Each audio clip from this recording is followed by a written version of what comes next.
ये हमारे साथ हुआ कि टाइम दे के लोग आते नहीं थे। अच्छा, आप यकीन करें जब मैं कोर्ट में बैठा तो मुझे यही लग रहा था कि मैं सेट पे आ गया। तुमने ये लोगों की आदतें खराब करती हैं। अब हर आदमी आके कहता है जज साहब मैंने बात करनी है। ये खवातीन तालीम याफ्ता हो गई हैं, बल्कि बाज़ औक़ात तो मर्दों से ज़्यादा तालीम ले रही हैं। अगर मियाँ मार रहा है बीवी को तो बीवी 15 पे फ़ोन करे, पुलिस को कहे कि भाई मुझे थाने ले जाओ, हिफाजत से रखो, ये सुबह तक मारता रहेगा। जब मेंटली आप लो होते होंगे तो उस वक्त क्या सोचते हैं कि उस वक्त किस तरह से अपने आप को अप्राइज करें? जज के अंदर कुव्वत फैसला होनी चाहिए। आई कैन स्पीक नॉनसेंस अच्छा। For hours but I can not listen nonsense for a minute. मेरे भी दिमाग में कभी होता था पता नहीं फैसला सही है या गलत है। बिल्कुल, obviously। मैं कहता था आज तो दे देते हैं फैसला, आगे अपील वाला जज जाने वो जाने। There is always room on the top. उसने कहा ऊपर देखो कितने वकील हैं, एक ये बुरोई है, मंजूर कादर है, खालिद इसहाक है, बोला चौथा नाम बताओ कौन है। इसलिए माशरे में सुकून होता है अगर जुडिशरी अच्छी है और जज कड़क है और इंसाफ जल्दी करता है और लोगों की बात सुनता है और सुनता है तो समझता भी है। हाँ जी, आज हम आए हैं ख्वाजा नवीद साहब के ऑफिस। ख्वाजा नवीद साहब, ख्वाजा नवीद की अदालत, उन्हीं के ऑफिस आए हैं आज हम बात करने जा रहे हैं जुडिशरी सिस्टम के बारे में, लॉज इन पाकिस्तान के बारे में और बहुत कुछ कि ख्वाजा नवीद की अदालत कहाँ से शुरू हुई, कैसे शुरू हुई, क्या मोमेंट था। ख्वाजा साहब को जब पता चला कि वो हाई कोर्ट के जज बन रहे हैं उस वक्त क्या थॉट थी, पहली वर्डिक्ट जो थी उस वक्त क्या था। सवाल आते हैं बहुत सारे, चले मिलते हैं ख्वाजा साहब से मिलते हैं। Thoughts That Shape Season 1 is presented by iBrandigo, powered by Igloo, co-powered by Beauty Global Network, fashion partner Swag Kicks, and transformational partner Transformation Wellness Clinics. अस्सलाम वालेकुम, कैसे हैं? बहुत शुक्रिया आपका तशरीफ़ लाने का। बिल्कुल, बहुत आपने शुक्रिया, इज़्ज़त आपका टाइम बख्शी देने है। का। बहुत शुक्रिया, thank you very much. Sir, आपके पास जब भी आता है कोई बंदा या आपको प्रेजेंस अगर जब टीवी में देखते हैं या कहीं पे भी आप नज़र आते हैं तो आपके अंदर ना एनर्जी बहुत है। एनर्जी कहाँ से आती है आपकी? बस सर खुश रहता हूँ। मेरे ख्याल में नुस्खा यही है कि खुश रहें, साफ दिल रखें, हाँ। तो एनर्जी अल्लाह मदद करता है। हाँ। एनर्जी आ जाती है। लेकिन 24 घंटे मतलब आप ऐसी एनर्जेटिक रहते कोशिश करता हूँ, इंसान हूँ, थक भी जाता हूँ, लेकिन ये कि थके हुए में भी कोई झगड़ा वगड़ा नहीं करता, लगा रहता बस हूँ। खुश रहते हैं, खुश happy रहते रहता हैं। हूँ, बस। अच्छा सर, जब आप पहली दफ़ा आपको पता चला कि आप हाई कोर्ट के जज बनने वाले हैं जी और आप रास्ते में हैं और अदालत जा रहे हैं, उस वक्त क्या थॉट थी आपकी? सर, मेरा जो जज बनना था, मैं था एडवोकेट जनरल सिंध। सही। इतने में क्या हुआ कि वो क्या आ गया 3 नवंबर और रात को इमरजेंसी नाफज हो गई। अच्छा, मेरी ड्यूटी थी कि जो जजों को लाना, क्योंकि सारे जो जजेस थे सिंध हाई कोर्ट के, इन्होंने एका किया। ये सब सबीउद्दीन चीफ जस्टिस थे, उनका ये पीछे ही घर है। उसमें शाम को मीटिंग हो रही थी कि सुबह कोई भी हाई कोर्ट नहीं जाएगा और इस तरह से हाई कोर्ट फ्लॉप हो जाएगी। अच्छा। तो ये इन्होंने वो किया था। इशरत उल इबाद थे गवर्नर और काजी खालिद थे मेरे साथ, मेरे एडिशनल एडवोकेट जनरल। तो हम दोनों को बुलाकर हमारी ड्यूटी की कि जजेस को आप इनवाइट करें, सुबह ओथ लें। सही। तो ये पीसीओ की ओथ हो रही थी। अच्छा। तो हमारे जो जो जानने वाले थे, मैंने उन जजों को पर्सनली बुलाया और इन्होंने भी बुलाया, क्या नाम है, काजी खालिद साहब ने भी। अच्छा। तो इस तरह से हमने सुबह 6-7 जजेस की ओथ करवा दी। अच्छा, अब ओथ हो रही थी तो पूरा दिन ओथ होती रही। तो रात को कोई तकरीबन 11 साढ़े 11 बजे इशरत उल इबाद साहब ने कहा कि अभी तक सुप्रीम कोर्ट के किसी जज की ओथ नहीं हुई। अच्छा। तो सुप्रीम कोर्ट के जज के लिए काजी खालिद साहब को बताया। उन्होंने उस वक्त जस्टिस सैयद सईद अशद साहब से अच्छा। रब्ता किया। तो हम रात को 12 बजे, मैं और इशरत उल इबाद साहब, हम गए, क्योंकि उनके आँखों का ऑपरेशन हुआ था, तो उनके घर पे ओथ दिलाने के लिए। तो हम थे, मैं था, इशरत उल इबाद साहब थे और एक कोई हमारे पीछे आया था पीटीवी का। अच्छा। वो कैमरामैन। तो हमने फिर वहाँ जाके जज साहब को, वो तैयार हुए, उन्होंने गाउन वाउन पहना, वो करके उनके हाथ में ओथ की किताब दिलाई और गवर्नर इशरत उल इबाद ने उनको ओथ दी और वो कैमरामैन ने वहीं से भेज भी दी। अच्छा। वो हमारे पहुंचने से पहले पीटीवी पे चल भी गई, पहुंच चुकी थी।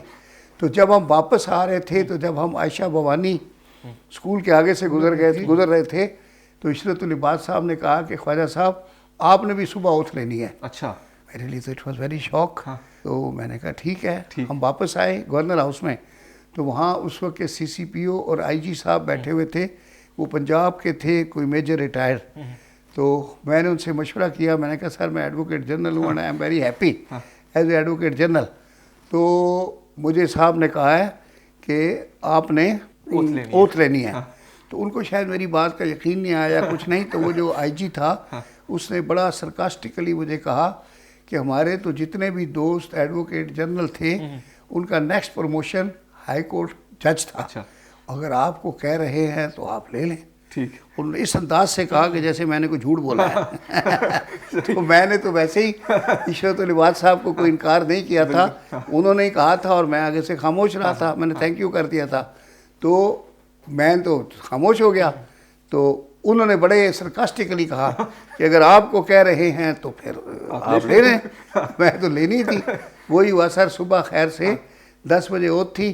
तो मैं जब रात को घर पहुंचा को 2-2:30 बजे हम पहुंचे थे, क्योंकि 12 बजे तो वहाँ गए थे, वापस आए, फिर आके थोड़ी देर हमने गप्पे मारी। इशरत लिबास साहब की आदत थी कि थोड़ी गपशप भी करते थे, हारात हादरा, इंफॉर्मेशन और डिस्कशन।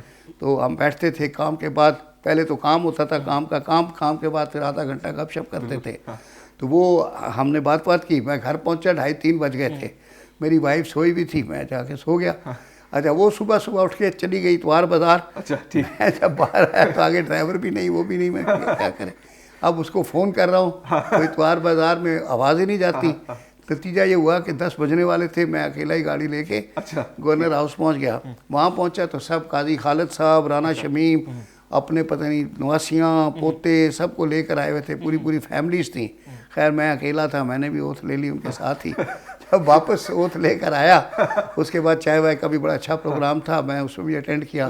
वापस आया तो मैंने अपनी वाइफ को बताया कि मैं जज बन गया। उसको समझ ही नहीं आ रहा है क्या कह रहे हैं।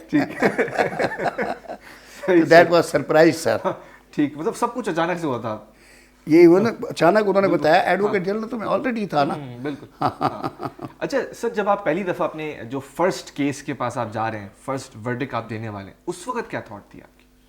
नहीं, मुझे कोई इतना ज़्यादा इसलिए नया नहीं लगा कि मैं 2-3 साल से ख्वाजा नवीद की अदालत चला रहा था। अच्छा, उससे पहले आप ख्वाजा नवीद की अदालत तो उसमें ये सारा सीन होता था।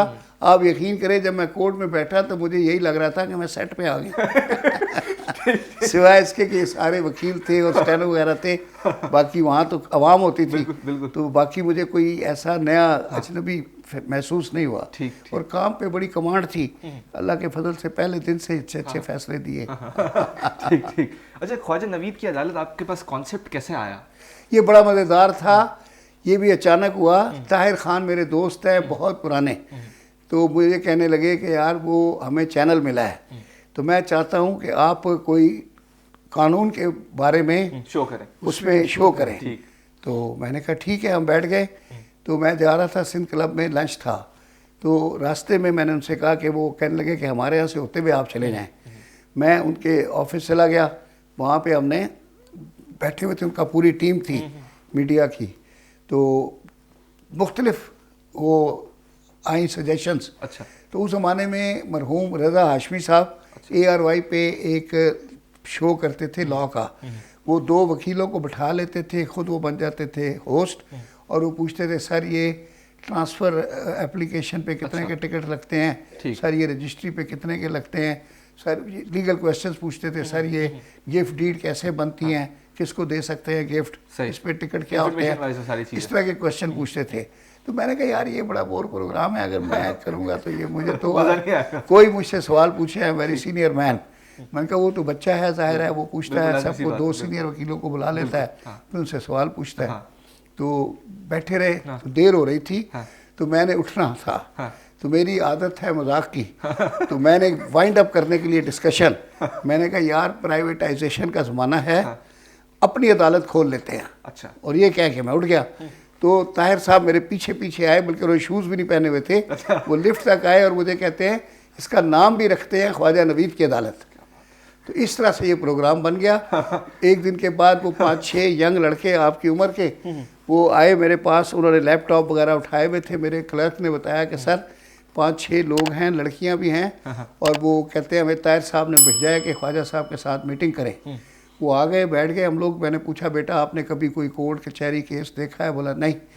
उसके बाद कोई आपको मालूमात है? कहने कि नहीं।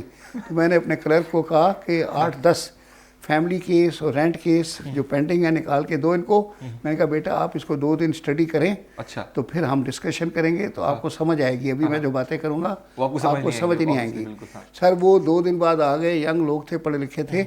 उन्होंने पहले तो लैपटॉप उठाया हुआ था, उसमें वो दिखाया, सर ये देखें ये आपकी अदालत है, ये आप बैठे हुए हैं। पूरा सेट और सारी चीजें, पूरा सेट बना के दिखाया मुझे। ठीक। उसके बाद वो केसेस थे, तो हमारे पास एक लेडी डॉक्टर थी खान हॉस्पिटल की, उनका हस्बैंड का मसला था, उनका केस चल रहा था। अच्छा, हमने पहला उसी को पिक्चराइज किया, तो वो बड़ा इंटरेस्टिंग था और माशाल्लाह बहुत कामयाब हुआ। उसको शायद इन्होंने 3-4 दफ़ा चलाया, दोपहर सुबह, अभी तक लोग फिर देखते तो हैं। हाँ, फिर वो चलता ही रहा माशाल्लाह, ज़बरदस्त था। अच्छा, कोई ऐसा अपसेट सीन हुआ है उस वक्त कि आपने बोला होगा ये भी मैंने देखना था ख्वाजा नवीद की अदालत के अंदर, कि इस टाइप के भी लोग आते हैं, इस टाइप की भी केसेस आते हैं? नहीं वो केसेस तो नहीं, वो पहले स्क्रूटनी करके लाते थे ये लोग, तो इस वजह से बाद ये हमारे साथ हुआ कि टाइम दे के लोग आते नहीं थे। अच्छा, तो नई डॉक्टर वाला केस है, इसमें भी क्या हुआ कि जो दूल्हा था, जिसको हमने दूल्हा बनाया था, एंड टाइम पे नहीं आया, लेट हो रहा था, तो वेट करते रहे। आखिर में मेरा एक जूनियर था साथ गया हुआ, उसका नाम नुमान भुट्टा, आजकल वो नेशनल बैंक में को बड़ा लॉ ऑफिसर लगा हुआ है, ठीक। उसका सर कोट उतारा और उसको बिठा दिया एज ए दूल्हा। क्योंकि हमारे दफ्तर का केस था तो सारा उसको ज़बानी याद था। सर, अगर हम पब्लिक परसेप्शन के बारे में बात करें तो ऑब्वियसली ख्वाजा नवीद की अदालत एक ऐसा शो है जिसने कोर्ट्स और जिसने जजेस और जिसने जुडिशरी सिस्टम, इवन लॉ, जो लोग डरते थे कि अच्छा जी कोर्ट जाएंगे तो कैसा होगा, जज साहब कैसे होंगे, मतलब पब्लिक परसेप्शन से डर लगता था, खौफ लगता था कि जज के सामने कैसे खड़े होंगे, सर कोर्ट में कैसे मेरे दोस्त, मेरे क्लास फेलो थे जफर शेरवानी साहब। अच्छा, और उस ज़माने में वो डिस्ट्रिक्ट एंड सेशंस जज ईस्ट थे, उनके पास भी लोग तो ब्लैक बाइटिंग करते हैं ना, तो वो जा के उनको किसी ने बताया कि भाई वो ख्वाजा नवीद की अदालत वो चला रहा है, कोर्ट का मजाक उड़ा रहा है, ये वो है। उस बंदे को तो उन्होंने ये कहा कि भाई सब आके उसके पीछे शिकायतें करते हैं, उसके सामने कोई नहीं करता, अगर किसी में हिम्मत है तो ले आए, केस ले आए तो मैं स्टे ग्रांट कर देता हूँ। तो उसके बाद तो खैर बात ख़त्म हो गई। लेकिन उन्होंने मुझे एक दिन कहा कि यार तुमने ये लोगों की आदतें ख़राब कर दी हैं, अब हर आदमी आके कहता है जज साहब मैंने बात करनी है। तो बोला ये व्हाट इज दिस? मैंने कहा सर अवेयरनेस दे रहा हूँ, जिसका केस है तो वो करते, वो जज का खौफ उतार दिया। फिर एक दफ़ा क्या हुआ, ये पता नहीं वो लोग बैक बाइटिंग करते थे ना, लोगों को हजम नहीं हो रहा था। एक दिन मुझे कोर्ट के अंदर ही, क्या नाम था ये, अब्दुल हमीद डोगर साहब, जो बाद में वो चीफ जस्टिस ऑफ पाकिस्तान भी बने, और जिनका वो दिखाते थे को पैंट भी गिर गई याद है?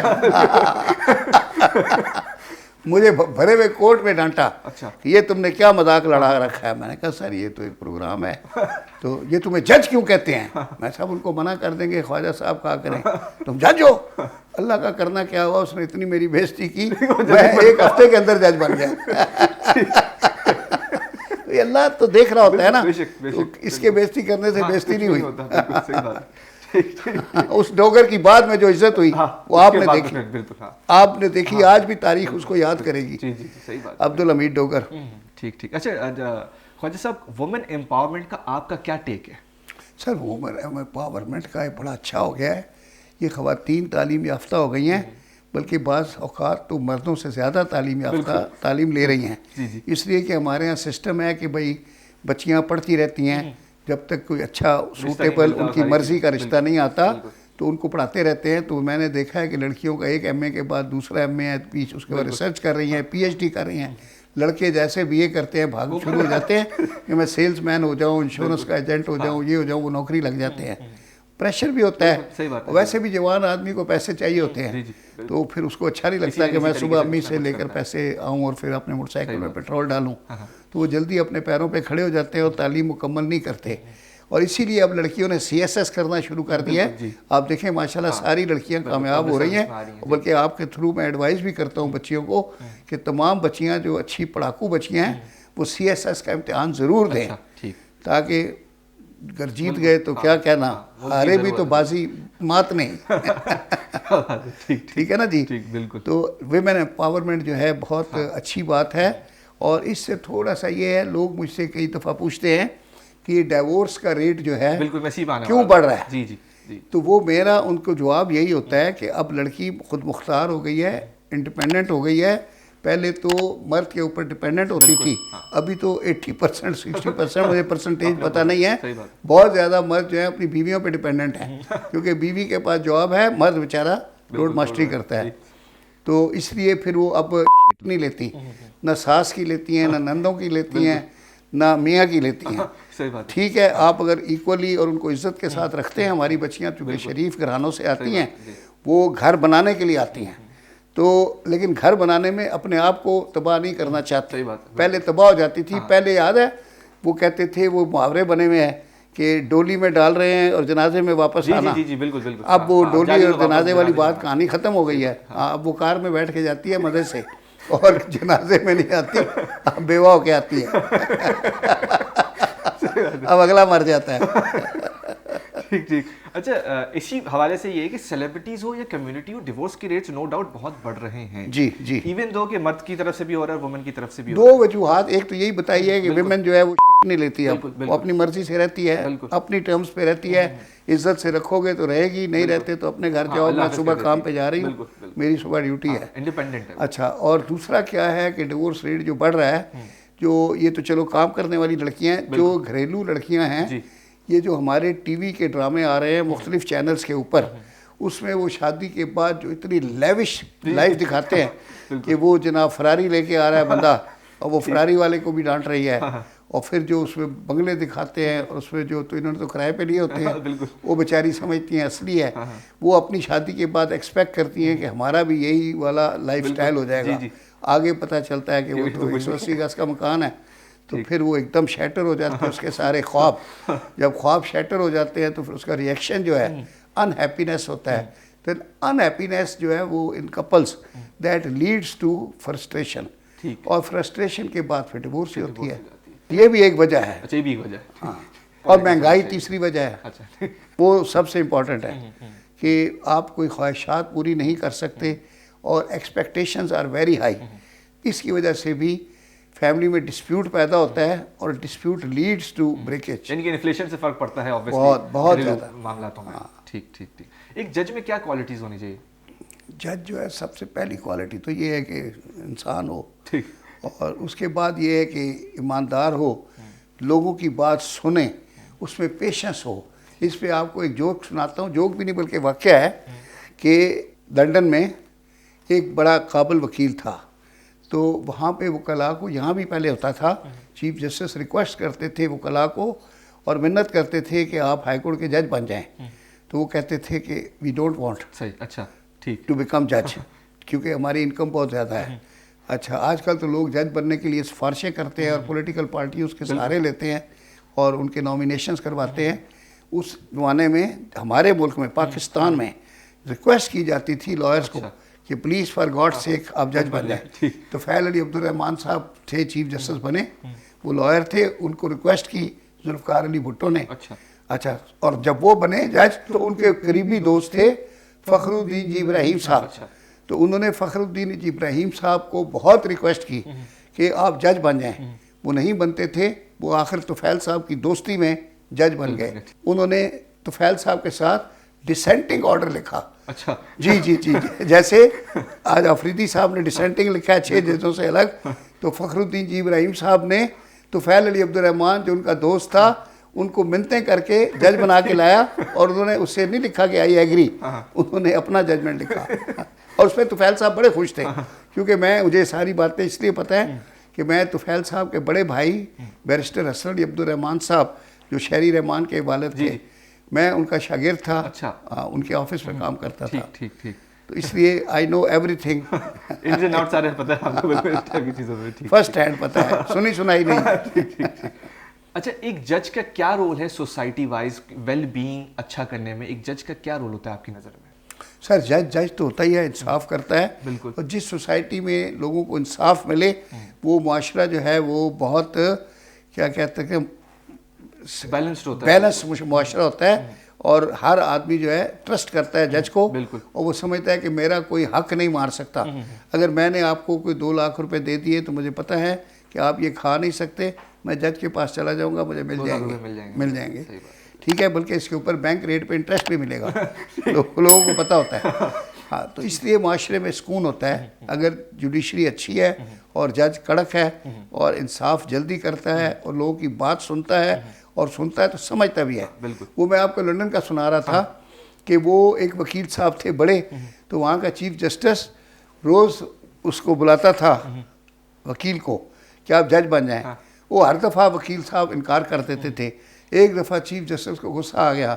उसने उसको डांटा कि आप जज क्यों नहीं बनते, मैं आपको 100 दफ़ा दावत दे चुका हूँ। उसने कहा कि हुजूर मेरी भी बात सुने। उसने कहा I can speak nonsense for hours but I can not listen nonsense for a minute. मैं इसलिए जज नहीं बनता। जज बन के आपको बहुत नॉनसेंस सुननी पड़ती है, तो उसके लिए बहुत पेशेंस होना चाहिए, सब्र होना चाहिए। ठीक ठीक। अच्छा, इसी से मेरा सवाल ये कि जज ऑब्वियसली बहुत कुछ देखता है, जैसे आपने तो बहुत कुछ देखा है, अलग अलग तरीके से केसेस हो, डिवोर्सेस हो, फैमिली हो, क्रिमिनल हो, सिविल हो। ऑब्वियसली ये चीजें अफेक्ट करती होंगी आपके दिमाग को मेंटली।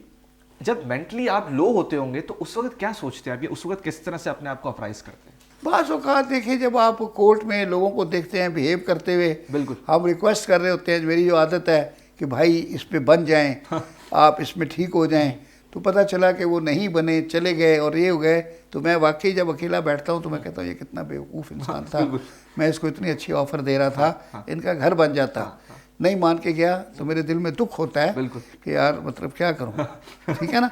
तो I feel sorry for such people जो एडवाइस नहीं मानते। लेकिन अब ज़ाहिर है जज का काम एडवाइस करना तो नहीं है, फैसला करना है। लेकिन फिर भी in the interest of justice एक पार्टी अगर गलती पर है उसको थोड़ा सा बता दें कि यार अगर इस तरह से सही हो जाओ तो आप बन जाओगे। ख़ास तौर पे प्रॉपर्टी मैटर्स में जो बहन भाई आते हैं कि जी घर हमारा ऑक्शन कर दें, झगड़ा हो रहा है। देखिए पेरेंट्स फौत हो गए, अब एक भाई बड़ा रह रहा है, 5 उसके साथ उसके बच्चे हैं, 4 भाई बेचारे किराए के मकानों पे फ्लैटों में रह रहे हैं, वो किराया भी नहीं अदा करने पा रहे, वो एक आदमी कब्जा करके बैठा हुआ है।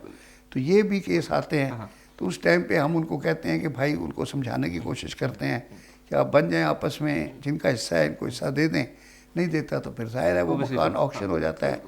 मैं जब जज था, सोल्जर बाज़ार में 1100 गज का मकान था, पेरेंट्स फौत हो गए, तो 6 भाई थे।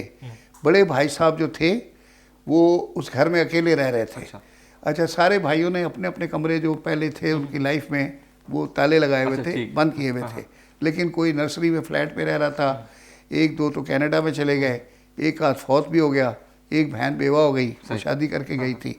तो वो बंदा अकेला बैठा हुआ, तो उसको बड़ा समझाया। मुझे कहने लगा 11 साल से केस चल रहा था, मुझे आते बड़ी लंबी कद था, बड़ी पर्सनैलिटी थी, और यहाँ पे कोई ना कोट पहना हुआ था, उसमें मोनोग्राम कोई स्पोर्ट्स का बना हुआ था, पता नहीं स्पोर्ट्समैन रहे होंगे। तो मुझे आते ही कहने लगा कि हुजूर आप ये केस नहीं चला सकते। मैंने कहा क्यों, मैं इसमें वकील रहा हूँ? कहने लगे नहीं। तो मैंने कहा मैं क्यों नहीं चला सकता? कहने लगे इसमें मेरी 2 अपीलें ऑलरेडी पेंडिंग हैं। अच्छा। मैंने कहा वो क्या अपीलें हैं? कहने लगा एक तो जो अपील है, ये जो पावर ऑफ अटॉर्नी ये मेरे भाई की बेटी ने दाखिल की है, पता नहीं इस टिकटें सही नहीं लगी हुई। अच्छा। मैंने कहा दूसरी अपील क्या है? दूसरी भी उन्होंने यही कहा, पता नहीं कि ये जो लड़की अपीयर हो रही है अपने वो कनाडा वाले उसके भाई की बिहाफ पे, तो इसके पास अथॉरिटी नहीं है। मैंने कहा ठीक है। मैंने कहा हुजूर अब 3 अपीलें चलेंगी। ये केस तो आज चलेगा, एक अपील और चलेगी। तो मैंने फौरी तौर पे 2 लाइनों का ऑर्डर किया। मैंने कहा nazir of the court is directed to take possession of the house and put it on auction and distribute money amongst the legal heirs according to Mohammedan law. और उसमें लिखा एक लाइन और कि if any of the legal heirs want to purchase this house the first priority should be given to him. अच्छा, ठीक जी। और करा। मैंने कहा अपील अब ज़रूर फाइल कीजिए। कहता है वो तो मैं करूँगा। फिर उसने अपील भी की।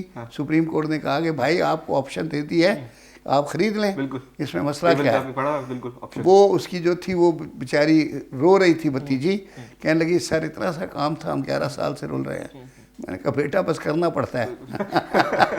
ठीक ठीक ठीक ठीक। अच्छा सर, आपको लगता है पाकिस्तान के अंदर ह्यूमन राइट्स है? सर ह्यूमन राइट्स किताबों में तो लिखे हुए हैं और किताबें शेल्फ में पड़ी हैं। ये देखें ना, ये सारी किताबें ह्यूमन राइट्स से लिखे हुए हैं, लेकिन शेल्फ में पड़ी हुई है। शेल्फ से मिट्टी भी नहीं झाड़ता कोई। यहाँ माइट इज राइट। ठीक ठीक। Human right might is right. अच्छा सर, जंगल का कानून है, बड़ी मछली छोटी मछली को खा जाती है। और ये लूप पे लगा हुआ है, बिल्कुल यही है। ठीक ठीक। अच्छा सर, आपको लगता है पब्लिक पनिशमेंट होनी चाहिए इन सच केसेस? ये सर, ये आप यकीन करें कि इस्लाम में है। आप वहाँ जाएं, खाना काबा में ऐलान होता है कि आज जुम्मे को सर काटा जाएगा, ये जो भी है वो पनिशमेंट होती है। उसका एक अपना इफेक्ट होता है, एक खौफ बैठता है लोगों में। जी जी। और जुर्म करने से पहले आदमी सोचता है यार मेरा भी ये शुरू होने वाला है, तो होनी चाहिए, बिल्कुल होनी चाहिए। मैं इसके हक में हूँ। लोग कहते हैं no no no it's inhuman, this is not this. यार देखिए रसूल अल्लाह ने उनके ज़माने में जो बातें हुई हैं तो कोई इनह्यूमन नहीं है। वो अल्लाह के पैगंबर थे और जो करते थे अल्लाह के हुक्म से करते थे। तो अगर उन्होंने किया है तो फिर हमें भी करना चाहिए। अच्छा सर, पाकिस्तान के क्रिमिनल सिस्टम के अंदर बैकलॉग्स बहुत है, डिलेज बहुत है, इसकी क्या वजह? जज कम है, सिस्टमैटिकली एफिशिएंट नहीं है, क्या होना चाहिए इसमें? आपकी कोई टिप? सर ये तो इसमें कोई शक नहीं है कि काम ज़्यादा है, जजिस की तादाद कम है। ठीक है। लेकिन ये मैंने पता नहीं 1-2 दफ़ा पहले भी कहा था, पता नहीं लोग मेरे खिलाफ भी हो जाएंगे ये बात करने से, कि डिस्पोजल जो स्लो है उसमें क्या है कि जज के अंदर कुव्वत फैसला होनी चाहिए। अच्छा। देखिए जज के अंदर नॉलेज तो होती है, बिल्कुल, पढ़ के भी आता है, तालीम भी होती है, पेशेंस भी होता है, बात सुनता भी है। 2.5 घंटे एक आदमी को सुनने के बाद फिर वो लिखते हैं एडजर्न और तारीख दे देते हैं। अब अगली दफ़ा फिर लगता है फिर 2.5 घंटे। तो मकसद ये है कि आपने अगर किसी को 2.5 घंटे सुन लिया है तो आप उसी वक्त शॉर्ट ऑर्डर लिखा के उसको डिस्पोज कर दें। अच्छा। या अगर आपको कोई उसमें क्वेरी बाकी है तो आप बाकी का फैसला लिखा दें। जो क्वेरी बाकी है उसकी 2 लाइनें अलग लिखा दें कि इस केस में फाइनल डिसीजन करने के लिए मुझे ये जवाबात चाहिए और मुझे ये कागजात चाहिए, जो कि आज दोनों वकीलों ने मुझे पेश नहीं किए। मैंने दोनों वकीलों को 2 हफ्ते का टाइम देता हूँ, आप 2 हफ्ते के बाद ये ला के मुझे दिखा दें ताकि मैं फाइनल फैसला लिखा दूँ। लेकिन ऊपर पूरा आधा फैसला लिखवा दें, जो फाइनल कंक्लूजन है उसको रोक दें, ताकि उसमें पता चल जाएगा दूसरी पार्टी को भी कि फैसला हमारे खिलाफ जा रहा है या हमारे हक में जा रहा है। तो मतलब ये एक तजवीज़ है। बाकी जो सीट पे बैठा है बादशाह वही होता है, वो अपना वो खुद करेगा। ठीक ठीक ठीक। मैं तो देन एंड देयर लिखवा देता था। अच्छा जी, एट दैट मोमेंट। जी then and there open court में कोई 1-2 फैसले हो गए जो मैंने महफूज किए। मैं सर कत्ल के केस की अपील की जजमेंट कोर्ट में बैठ के लिखवाता था। अच्छा। शौकत जुबैदी साहब मरहूम, वो तुफैल अली अब्दुर्रहमान साले थे उनकी बेगम के भाई थे। उनके केस में, मर्डर केस में, मैंने ओपन कोर्ट में अपील का फैसला लिखवाया। तो दोपहर को 3 बजे वो मेरे चैम्बर में आए, बड़ा अप्रिशिएट कर रहे थे और कहने लगे कि तुफैल साहब कहा करते थे कि जो जज मर्डर की अपील का फैसला कोर्ट के अंदर बैठ के लिखवाए मैं उसी को जज मानता हूँ। कहते हैं आपने लिखवा दिया। मैंने कहा मैंने आपका भी लिखवाया है, एक हाले पोता साहब का लिखवाया है, एक केस में जो हिजड़ों को सज़ा हुई थी उसको भी बरी किया है कोर्ट में बैठ के। तो बस अपनी तारीफ खुद कर रहा हूँ, क्या करूँ। यहाँ दूसरे करते नहीं। ठीक। ये भी बड़ा ज़रूरी है। बहुत ज़रूरी है। अच्छा सर, जब गवाह और सबूत आपके सामने होते हैं और बिल्कुल एंड वक्त और आप वर्डिक्ट करने वाले हैं, उस वक्त क्या सोचते हैं आप? मतलब कोई चीज़ सोचते हैं कि ये मैं कर दूं या ये मैं कर दूं, या फिर आप सीधा वर्डिक्ट कर देते हैं? नहीं। अब बात क्या होती है कि जब आप गवाहों के बयान सुन रहे होते हैं और वो हर चीज़ देख रहे होते हैं, सबूत, तो माइंड जो है इंसान का वो पहले से मेकअप हो जाता है। अच्छा। ये कोई कंप्यूटर नहीं है। बिल्कुल। आप जैसे जैसे सुनते जा रहे हैं आप समझते जा रहे हैं कि यार ये झूठा है, ये सच्चा है, ये गलत है, ये सही है, इसने जुल्म किया है, ये बंदा बेगुनाह है। आपका माइंड काम कर रहा है। तो जब पूरा क्लोज हो जाता है केस, ये अब मौका होता है कि आपका जो माइंड में डेवलपमेंट्स आई हुई हैं, अगर वो ज़्यादा पॉजिटिव हैं, वो स्ट्रॉन्ग हैं, तो आप वो दूसरी जो आपके एस्पेक्ट है तो उसके ऊपर प्रिवेल कर जाती हैं। अच्छा। और आप फिर अपना फैसला सुना देते हैं कि यार इसको सज़ा मिलनी चाहिए, ही डिज़र्व इट। अच्छा, मैं तो इसलिए भी फैसला कर देता था कि यार मेरा फैसला कोई आखिरी तो नहीं है, मैं इनको इसी स्टेज से तो निकालूं, सही। आगे गलत हुआ मेरा फैसला तो ये अपील में चले जाएंगे, वहाँ बरी हो जाएंगे। लेकिन अल्लाह का शुक्र है कोई मेरे सेटिस्फाइड नहीं हुए। अच्छा। लेकिन मैं ये सोच कर फैसला जल्दी कर देता था कि बजाय ये कच्चे कैदियों में बैठे रहें, पड़े रहें तो ये नुकसान है। इससे बेहतर है आज इनका फैसला कर दें, ये कल अपील में चले जाएंगे, अपील वाला जज बेहतर समझेगा तो छोड़ देगा, नहीं समझेगा तो उसके रगड़ हिसाब देगा। से बिल्कुल वो हाँ, proceed मतलब मेरे यहाँ से तो डिस्पोजल हो जाएगा ना। एक स्टेज तो चली जाएगी ना, पहली इनिशियल स्टेज में 5 साल लग जाते हैं, अच्छा। अपील में 6 महीने लगते हैं, ज़्यादा 1 साल लगता है। तो यहाँ से तो निकालूं, वरना 6 साल यहाँ पड़े रहेंगे। सही बात। तो मैं ये सोच के फैसला कर देता था। ठीक ठीक ठीक। ज़ाहिर है मैं भी इंसान था, मेरे भी दिमाग में कभी होता था पता नहीं फैसला सही है या गलत है। बिल्कुल, obviously। मैं कहता था आज तो दे देते हैं फैसला, आगे अपील वाला जज जाने वो जाने। वो कहता है ना फोड़ जाने थे रोड जाने। सही, सही। ठीक ठीक। यही है सर अगर हम एडवाइस लें जी। आपकी तरफ से, तो कोई एडवाइस है जो एस्पायरिंग लॉ स्टूडेंट्स हैं उसके लिए? सर। देखें बात यह है कि उनको हार्ड वर्क तो हर चीज़ में ही करना पड़ता है। मैं जब वकील बन रहा था तो हमारे पड़ोस में एक अम्मा रहती थी, तो मुझे पूछने लगी एक दिन कि बेटा क्या करते हो, क्या पढ़ते हो? मैं कहा अम्मा मैं वकील बन रहा हूँ। मुझे कहती है कि बेटा तुम्हें कुछ समझाने वाला नहीं है। मैंने कहा क्या हुआ अम्मा? कहती है कि मेरे 3 बेटे हैं, एक शिप में इंजीनियर है, मैरीन इंजीनियर, और एक फूड डिपार्टमेंट में इंस्पेक्टर था। अच्छा। वो दबा के माल कमाता था। उसने कहा मेरा तीसरा बेटा वकील है। तो ये मेरे 2 बेटे जो मुझे खर्चा देते हैं, उसमें से मैं अपने तीसरे वकील बेटे के घर का खर्चा चलाती हूँ और उसके बच्चों की स्कूल की फीसें देती हूँ। फिर मुझे कहती है कि इतने वकील हैं जितने सर के बाल। अच्छा ठीक। अनगिनत। अनगिनत। खैर मैं बड़ा डिसअपॉइंट हुआ, लेकिन मैं तो पढ़ ही रहा था। लेकिन इतने में क्या हुआ कि मैं वहाँ बाज़ार में गया तो हमारे प्रोफेसर थे डीजे साइंस कॉलेज में, इंग्लिश डिपार्टमेंट के हेड ज़फ़र अहमद अंसारी साहब, अब वो मरहूम हो गए हैं। तो मुझसे कहने लगे मियाँ क्या कर रहे हो? मैंने कहा सर मैं लॉ पढ़ रहा हूँ, लेकिन कुछ समझ नहीं आ रही, क्योंकि ये मैंने जुमला इस्तेमाल किया। मैंने कहा सर इतने वकील हैं जितने सर के बाल। तो मुझसे कहने लगे तो तुम वो वाला वकील बनना चाहते हो? उसने कहा देयर इज़ ऑलवेज रूम।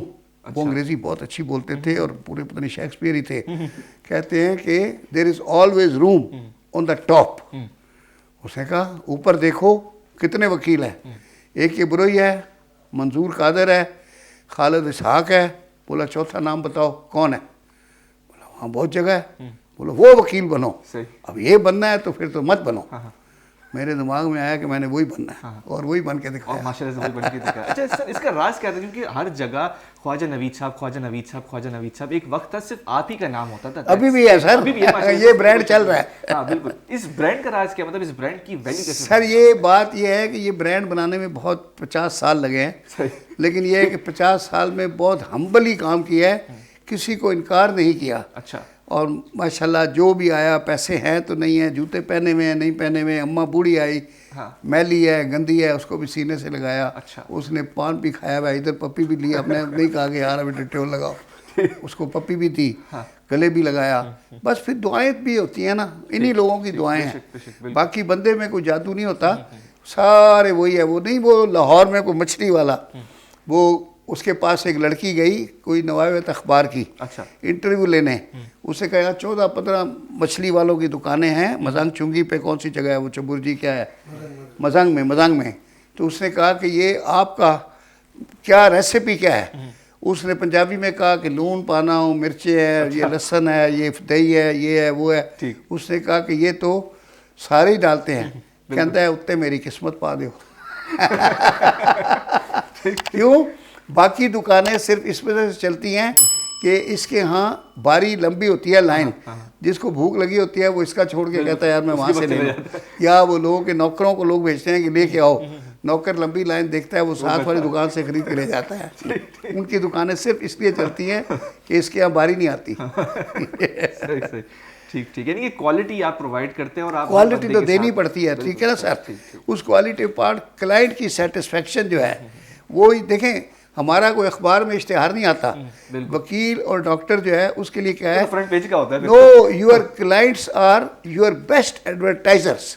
यानी मेरा किसी अखबार में इश्तिहार नहीं आना, बाहर मुल्कों में आते हैं बड़े बड़े जी जी जी साइन बोर्ड भी लगे होते बिल्कुल, हैं। बिल्कुल। हमारा तो यहाँ पे ये है कि वैसे बार काउंसिल ने मना किया हुआ है, नहीं छप सकता इश्तिहार, लेकिन क्या है कि आपका एक सेटिस्फाइड क्लाइंट जो है वो 50 दूसरे क्लाइंट्स लेके आता है। So your clients are best advertisers.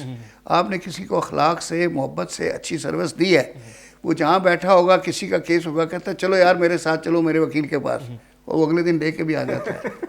ये है। सही सही। अच्छा सर, इख्तिताम होने से पहले हमारा एक ट्रांसफॉर्मेशनल राउंड है, इजाज़त है तो शुरू करें? जी जी शुरू करें। अच्छा sir, favourite book of all time? Favourite book तो कुरान शरीफ ही है। One word for Pakistani judiciary system? माशाल्लाह दिस इज बेस्ट सिस्टम, एक इज द ओनली सिस्टम। ठीक। Best advice you have ever received? क्या नाम था उनका, जफर रिजवी साहब। उन्होंने कहा there is always room on the top, अगर ऊपर जाना है तो जाओ, बाकी नीचे रहना है तो फिर मत जाओ। यू थिंक कि पाकिस्तान के लॉ के अंदर चेंजेस होने चाहिए? नहीं सर, कोई रिफॉर्म की ज़रूरत नहीं है, सिर्फ लॉज की इम्प्लीमेंटेशन होनी चाहिए। वन एस्पायरिंग बुक जो कि हर लॉयर को रीड करनी चाहिए? आपकी बुक? ये तो लाजमी है, ये सिलेबस में होनी चाहिए। शुक्रिया, आपने जवाब खुद ही दे दिया। फेवरेट पाकिस्तानी लॉ फिगर, मतलब लीगल फिगर? सर मैं खालिद इसहाक साहब का बड़ा मुरीद हूँ। अच्छा। बेस्ट ह्यूमन बीइंग थे, तो अल्लाह ताला उनको जन्नत नसीब करे, बहुत अच्छे आदमी थे। अच्छा, बार एसोसिएशन का जो काम है वो क्या इनफ कर रहा है? कर रही है सर। असल में हमारे यहाँ अब इलेक्शंस होते हैं हर साल, और इलेक्शनों में जो बहुत ज़्यादा अखराजात का एक रिवाज हो गया है, और 5 स्टार होटलों में 2-2 हज़ार लोगों की अनलिमिटेड गैदरिंग करना, ये इसने बार एसोसिएशनों का सिस्टम को चेंज कर दिया है। अच्छा sir, toughest thing as a जज क्या होता है, मतलब जो टफेस्ट जॉब है एज अ जज? समझना कि भाई मैं खिदमत के लिए आया हूँ, ठीक है, ये नहीं समझना कि मैं को फिरौन बन गया हूँ, कि मैं जिसको चाहूँ मैं ये कर दूँ, मैं वो कर दूँ। अगर ये दिमाग में रखेंगे तो फिर अल्लाह ही मालिक है। हमने बड़े लोगों को, फिरौनों को ऐसे पैदल जाते देखा। ये था हमारा ट्रांसफॉर्मेशन राउंड। पाकिस्तान के अंदर मैरिटल रेप का लॉ होना चाहिए है, अगर है तो बताएं। किसका? मैरिटल रेप का। मैरिटल रेप का कोई इतना ज़्यादा यहाँ प्रोग्रेस में नहीं है, लेकिन लंदन में बड़ा मिस यूज़ भी हो रहा है। मैं अभी गया था तो किसी ने बताया कि किसी बंदे की बीवी ने कोई इसी तरह कंप्लेंट कर दी, तो वो बेचारा 10 साल की सज़ा काट रहा है। तो ये बड़ा डेंजरस है। हमारे यहाँ अगर ये लगाएंगे तो आधे बंदे अंदर ही हो जाएंगे। ठीक। यहाँ गुर्बत है, वैसे ही बीवियाँ खुश नहीं होती, तो फिर आप ज़बरदस्ती करेंगे तो फिर क्या असर होगा, सारे अंदर हुए भी होंगे। लास्ट क्वेश्चन सर, कि अगर एक औरत डोमेस्टिक वायलेंस को फेस कर रही है तो उसका प्रोसेस क्या होना चाहिए? क्योंकि घर के अंदर ऑब्वियसली हस्बैंड तो है, तो वो बाहर तो नहीं जाके आपको रिपोर्ट कर सकती, उसके हस्बैंड को पता चल जाएगा, तो उसकी सर इस पर मैंने ख्वाजा नवीद की अदालत में क्या हुआ, 2 माँ बेटियाँ आई थी, और बल्कि मैं रो पड़ा था। उसमें क्या हुआ कि वो औरत ने कहा कि मैं बेवा हो गई थी और ये मेरी बच्ची छोटी थी, तो किसी औरत ने मेरी शादी एक बंदे से करा दी। अच्छा। मैंने कहा चलो मेरी बच्ची पल जाएगी। वो बंदा साइको था। अच्छा। वो दोनों माँ बेटियों को खड़ा कर देता था दीवार के साथ और क्वेश्चनिंग करता था। अच्छा। कोई कॉन्ट्राडिक्शन होती थी तो ठुड्डे मारता था। तो वो कहती थी कि हम दुआ करती थी अल्लाह से कि या अल्लाह सुबह जल्दी हो जाए ताकि हमारी जान छूट जाए, काम पे चला जाए। मैंने जब वो सुना तो मैंने प्रोग्राम को रोक के, उस वक्त आईजी साहब थे जो बाद में होम सेक्रेटरी भी बने थे पेशावर के, मैंने उनसे कहा कि सर आप अपने सारे थानों को इंस्ट्रक्शन दे दें कि अगर कोई औरत भी रात के वक्त 15 पे फ़ोन करे कि मेरा मियाँ मार रहा है, फौरी तौर पे पुलिस की मोबाइल जाए और उस औरत को, उसके मियाँ को लेके थाने आ जाएं। अगर सुलह हो जाती है तो पहुँचा दें, वरना औरत को उसके माँ बाप के घर पहुँचा दें। ये मैंने टीवी के ऊपर ओपन उनको पब्लिक सर्विस मैसेज दिया, और अभी तक मेरा ये मैसेज है कि 15 के ऊपर फ़ोन करके फ़ौरन पुलिस बुलाएं, आप अकेली हैं। कोई अभी कॉन्सेप्ट ये है कि जी उस वक्त ये था कि अगर सिर्फ डाकू आ रहे हैं तो आप 15 करें, को आग लग रही है तो वो करे 15, अगर मियाँ मार रहा है बीवी को तो बीवी 15 पे फ़ोन करे, पुलिस को कहे कि भाई मुझे थाने ले जाओ, हिफाजत से रखो, ये सुबह तक मारता रहेगा, मार ही देगा। ठीक है ना सर? यानी कि फौरी रिपोर्ट करना चाहिए और फौरी कॉल। अगर ये लड़की मखदूम जो थी वो अगर 15 पे फ़ोन कर लेती तो वो बच जाती। वो नशे में मार रहा था उसको। ये बच नशे में होते हैं, इनको पता ही नहीं होता मार रहे हैं। सुबह माफिया मांगते हैं उन्हीं बीवियों से, रात को मारते हैं तशद्दुद, सुबह हाथ जोड़े होते हैं, पैर पकड़ रहे होते हैं, तो वो तो मार खा चुकी होती है, तो फ़ायदा तो नहीं है ना, रेमेडी नहीं है। अगर उस वक्त 15 पे बुला लें पुलिस को और पुलिस मोबाइल में डाल के इनको ले जाए, अपना वहाँ पे इनकी तबीयत साफ़ हो जाए, बच्ची तो बच जाएगी ना। बच्ची तो बच जाएगी। ठीक, थैंक यू सर। दुनिया में My सबसे pleasure. कीमती चीज़ है वक्त, वो आपने हमें दिया। बहुत उसके लिए शुक्रिया। बहुत बहुत शुक्रिया। बहुत शुक्रिया, आप तशरीफ पाकिस्तान के लाए। अंदर सर आपने बहुत इनकलाब लेके आए, चाहे वो जुडिशरी सिस्टम हो, चाहे वो लॉ हो, आपने हमें कंफर्ट कर दिया। हम ख्वाजा नवीद की अदालत सोचते हैं और हम ये सोचते हैं कि जी कोर्ट जो है वो बहुत जॉली होगा, बहुत अच्छा होगा और हम आसानी से जा सकेंगे। So thank you very good, very good, thank you very much, बहुत शुक्रिया। तो ये था आज का हमारा episode justice retired Khawaja Naveed साहब के साथ। मैंने बहुत कुछ सीखा, उल्टा मुझे तो बुक ही मिल गई। 1000 से ज़ायद इन्होंने जो केसेस किए हैं वो सारी चीज़ें इसके अंदर है मौजूद, उसको तो मैं पढ़ूंगा ही पढ़ूंगा। लेकिन ये था आज का हमारा एपिसोड। उम्मीद करता हूँ आपने बहुत कुछ सीखा होगा। मैंने बहुत कुछ सीखा। मैं आपको बता दूँ क्या सीखा। मैंने ये सीखा कि मैरिटल रेप का जो लॉ है अगर इम्प्लीमेंट हो गया तो क्या होगा।